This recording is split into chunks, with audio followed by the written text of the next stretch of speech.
Pour atteindre le statut d'indépendance ou de liberté financière, il y a vraiment un passage obligé, et ce passage obligé, c'est celui d'être capable de mettre de l'argent de côté chaque mois. Donc c'est la capacité d'épargne. Si aujourd'hui, à chaque fois que tu reçois ton argent, tu le dépenses et à chaque fin de mois, il te reste rien du tout, voire même moins que ce que tu as gagné, et donc dans ce cas-là, tu contractes des dettes, etc., ça va être très compliqué et ça sera même impossible pour toi d'atteindre le statut d'indépendance ou de liberté financière.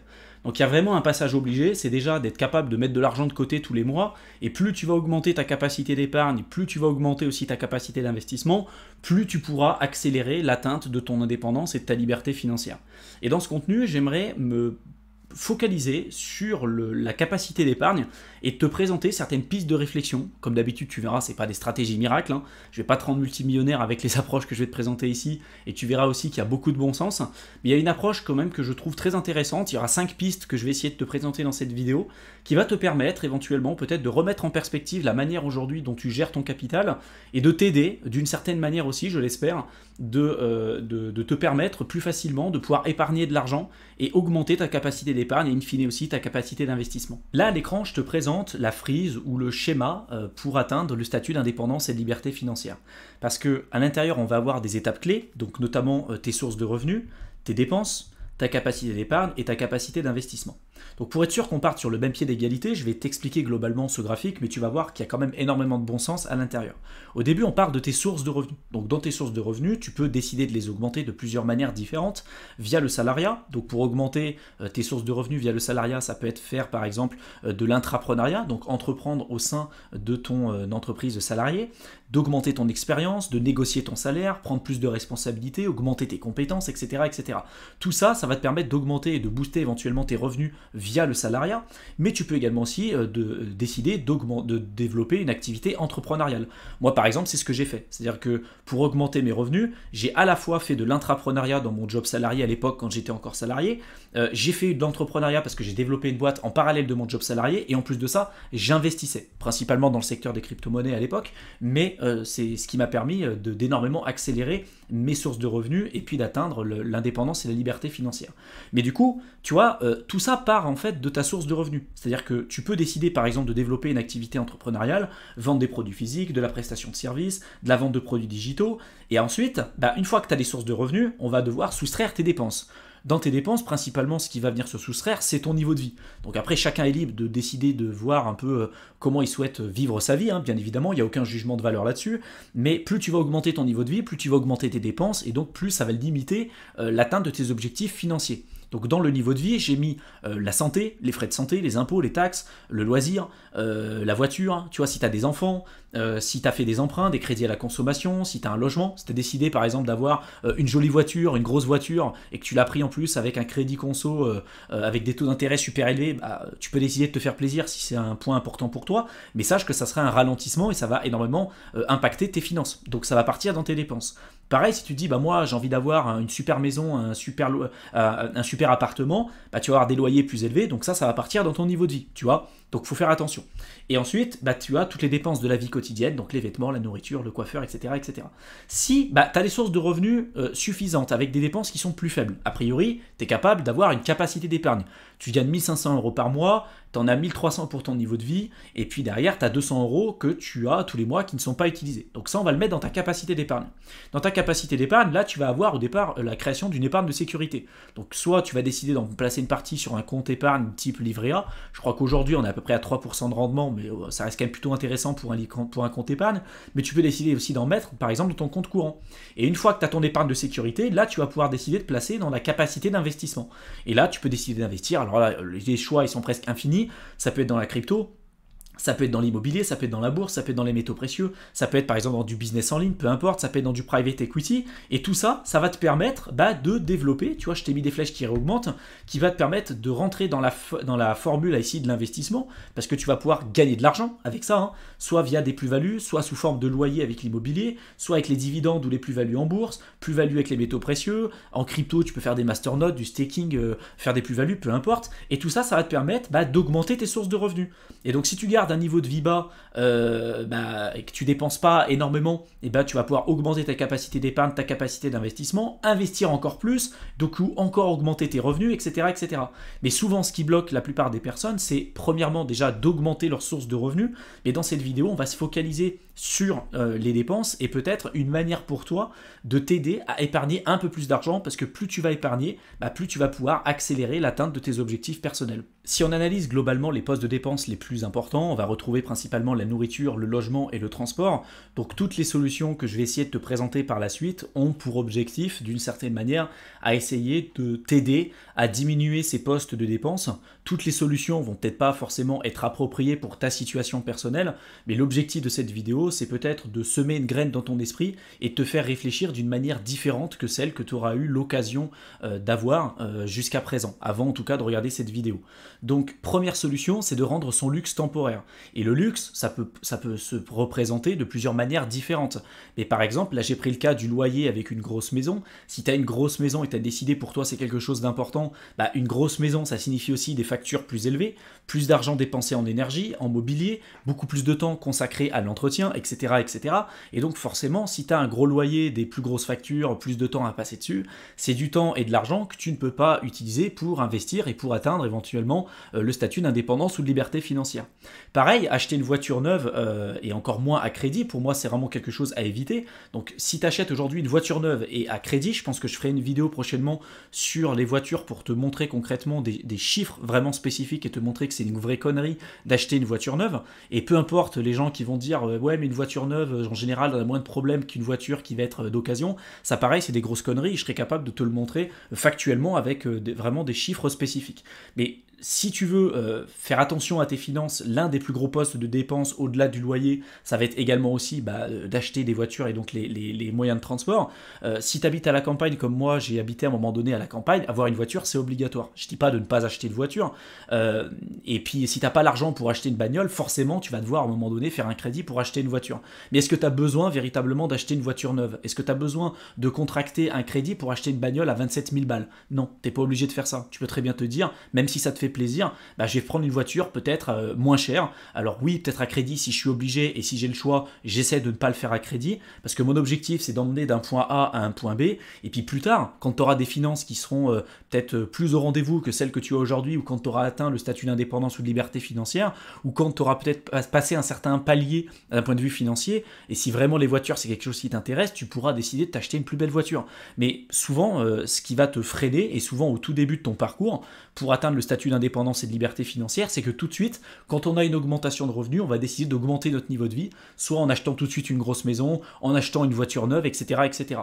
Et donc il faut savoir qu'avec la voiture, directement en sortant du concessionnaire, ta voiture, elle aura déjà perdu 20% de sa valeur. Donc c'est un très mauvais calcul, d'autant plus si tu achètes ta voiture à crédit, donc fais vraiment attention à ça. Donc en fait, avoir une grosse maison, une grosse voiture, des nouvelles chaussures, ça peut nous faire plaisir au début, mais rapidement on revient à notre niveau d'équilibre, qu'on appelle globalement, si tu veux, l'adaptation hédonique. C'est vraiment un terme scientifique qui existe et que tu pourras retrouver sur internet, et c'est cette adaptation hédonique qui nous a poussé à sortir, si tu veux, des grottes, à ne pas rester dans une situation où on pouvait se sentir satisfait à 100% et qui a créé la civilisation qu'on connaît aujourd'hui. Donc cette adaptation hédonique, à chaque fois que tu vas acheter par exemple une nouvelle voiture, une nouvelle chaussure, ça va te faire plaisir parce que tu vas avoir un shot de dopamine, mais rapidement tu vas retomber sur un niveau d'équilibre, et heureusement que ça fonctionne comme ça, parce que sinon, c'est ce que je te mets à l'écran, on serait tellement ravis de notre situation une fois qu'on aurait réalisé certaines choses que nous cesserions d'être motivés à faire quoi que ce soit. Donc c'est ce qui nous a poussé en fait vraiment à sortir des grottes et à créer la civilisation qu'on connaît aujourd'hui. Au lieu de cela, notre bonheur de base doit revenir à la normale, de sorte à ce que nous ressentons le besoin de continuer à avancer et à évoluer. Donc là, je sais qu'à ce stade de la vidéo, il y a des personnes qui vont peut-être s'énerver dans les commentaires et qui vont me dire « T'es bien gentil, mais est-ce que ça veut dire qu'il faut vivre comme un pauvre? Est-ce qu'il faut vivre comme un moine Shaolin pendant 30 ans, pas profiter du moment où on est encore en bonne santé, on est encore en vie pour investir dans les prochaines années ?» C'est absolument pas ce que je dis, c'est toujours une question d'équilibre. C'est important selon moi d'apprendre à économiser de l'argent tout en contournant également aussi le problème de l'adaptation hédonique en essayant de vivre de manière simple, utilitaire, puis de faire l'expérience du luxe de temps en temps, si nécessaire et si tu en as besoin. Avoir une maison modeste et confortable et une voiture ou un autre moyen de transport pratique, mais pourquoi pas profiter par exemple de temps en temps d'un bon restaurant ou des vacances de luxe si c'est vraiment quelque chose qui t'intéresse. En passant la plupart du temps à vivre dans un style de vie minimaliste, notre adaptation hédonique sera continuellement réinitialisée à cette base de référence basse. on sera tout aussi heureux et probablement même plus heureux avec moins. Et c'est vraiment l'intérêt de cette première solution.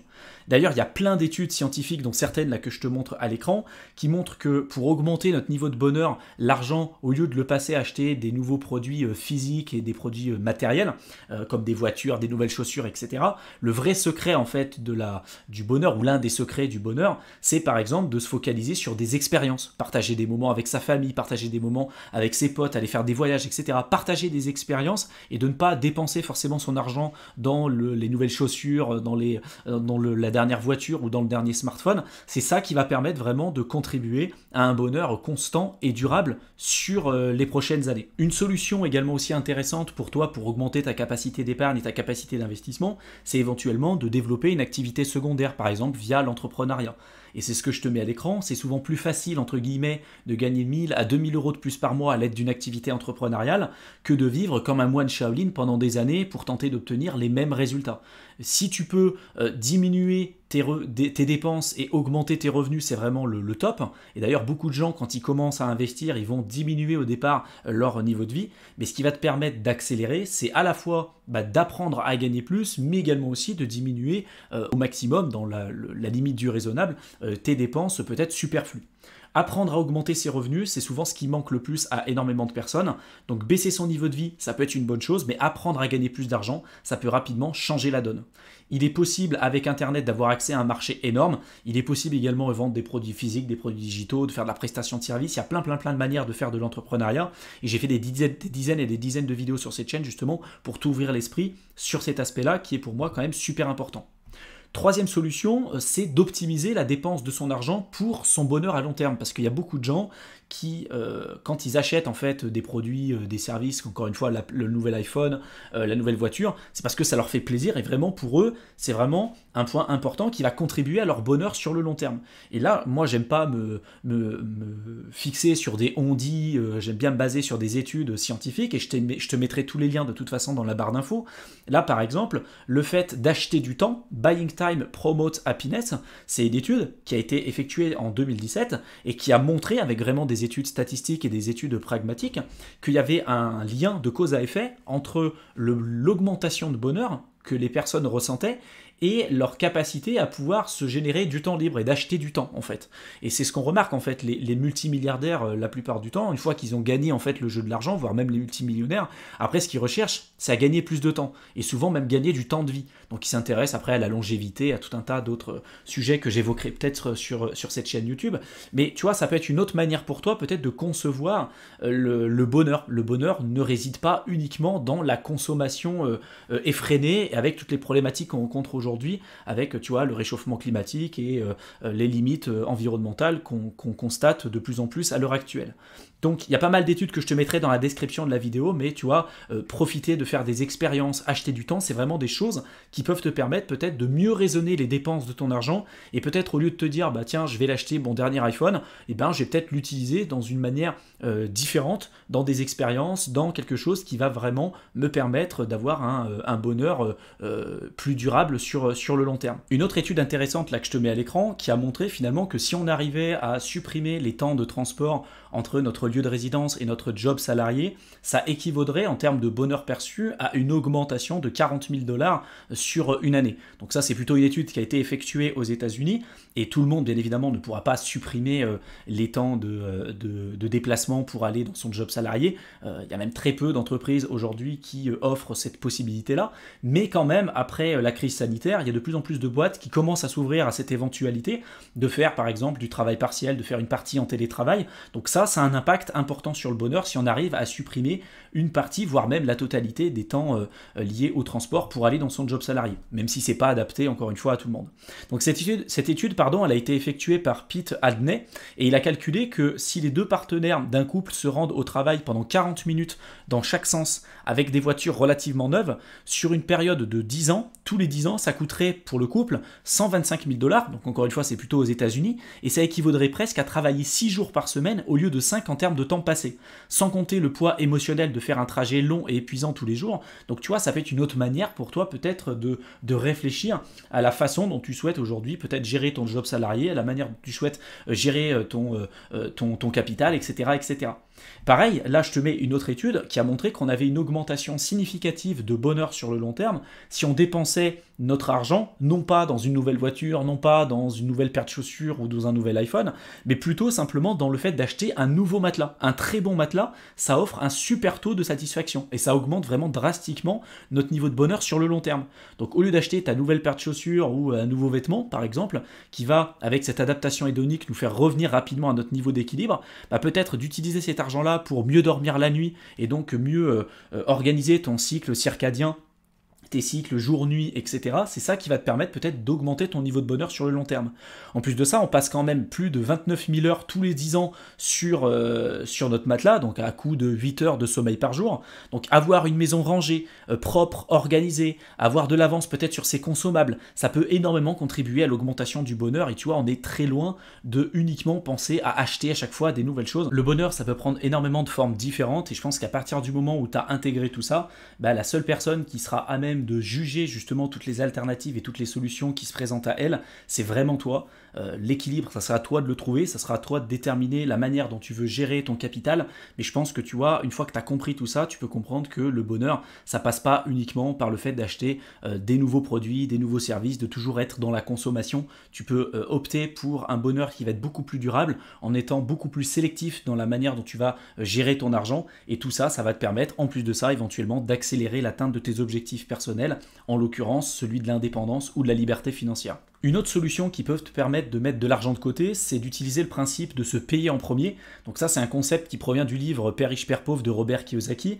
Et ce concept-là, il est relativement simple, c'est-à-dire que quand on reçoit généralement notre salaire, par exemple 2000 euros, tu reçois 2000 euros, on va payer tout le monde, on va payer l'électricité, on va payer le loyer, on va payer la voiture, on va payer peut-être les petits plaisirs qu'on va se faire si on a des loisirs, etc., etc. Et puis à la fin du mois, on se dit, bah tiens, je vais regarder ce qui va me rester, et ce qui me reste, éventuellement, s'il me reste quelque chose, je vais l'investir.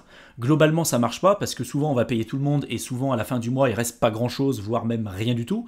Donc l'idée en fait de se payer en premier quand on peut le mettre en place, c'est on va dire bah voilà, moi tous les mois par rapport à mon salaire, je vais mettre de côté tout de suite ce que je souhaite avoir dans mon compte épargne.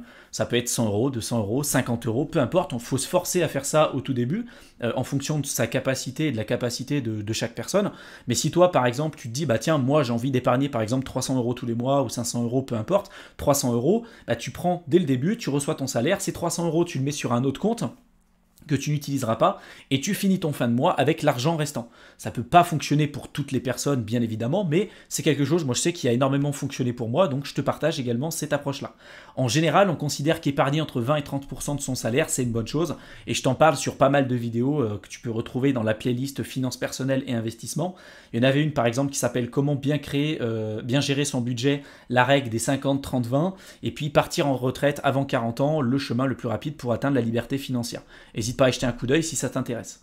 Et enfin, la solution 5, donc faire un budget régulier et s'y tenir, pour moi c'est la base, même si c'est chiant, c'est super important de savoir le faire. Donc c'est important de connaître parfaitement ce qui rentre et ce qui sort régulièrement du compte en banque. Si tu ne sais pas combien d'argent qui rentre, combien d'argent qui sort, malheureusement, bah, tu ne pourras pas avancer vers l'atteinte de la dépendance et de la liberté financière. La stratégie de l'autruche, ça ne fonctionne pas. Donc faire un budget, c'est pas réservé pour les riches ni pour les pauvres. C'est indispensable pour bien gérer son capital et tout simplement bien gérer ses finances. Faire un budget, ça va permettre de prendre des meilleures décisions et d'optimiser au maximum ses finances personnelles. Ça peut nous permettre également de mettre le doigt sur des dépenses que l'on ne soupçonnait plus au début. Et puis également, l'argent économisé, ça peut nous permettre de rembourser certaines dettes. Si jamais tu as des crédits conso, etc. J'ai fait pas mal de vidéos pour t'expliquer éventuellement peut-être comment rembourser certaines dettes et la stratégie à mettre en place. Donc il y en avait une où je t'avais fait une vidéo qui s'appelle Bonne dette, mauvaise dette, savoir les différences. Pareil, tu les retrouveras dans les playlists finances personnelles. Et puis une autre sur rembourser ses dettes. Si tu as par exemple des dettes avec des taux d'intérêt élevés, d'autres avec des taux d'intérêt plus faibles, quelle stratégie tu vas mettre en place en fonction de ta situation personnelle. Mais généralement, par exemple, on va plutôt rembourser rapidement les dettes qui vont avoir les taux d'intérêt les plus élevés. Et puis ensuite, on va rembourser celles qui vont avoir les taux d'intérêt les plus faibles pour rapidement avoir un impact sur nos finances personnelles. Donc n'hésite pas à jeter un coup d'œil sur ces vidéos pour creuser un petit peu plus ces aspects-là et rentrer un peu plus dans le détail si c'est quelque chose qui t'intéresse. J'espère en tout cas que cette vidéo t'aura plu, qu'elle t'aura intéressé. intéressée et qu'elle t'aura été utile. Si maintenant tu veux aller plus loin sur le concept d'indépendance et de liberté financière, je t'ai préparé un programme de formation offert sur plusieurs jours que tu peux rejoindre. Tu as le lien dans la description de la vidéo, tu verras, tu cliques dessus, tu rentres ton adresse mail et je t'enverrai le contenu directement dans ta boîte de réception. Je te souhaite une excellente fin de soirée et je te retrouve dans une prochaine vidéo. À bientôt.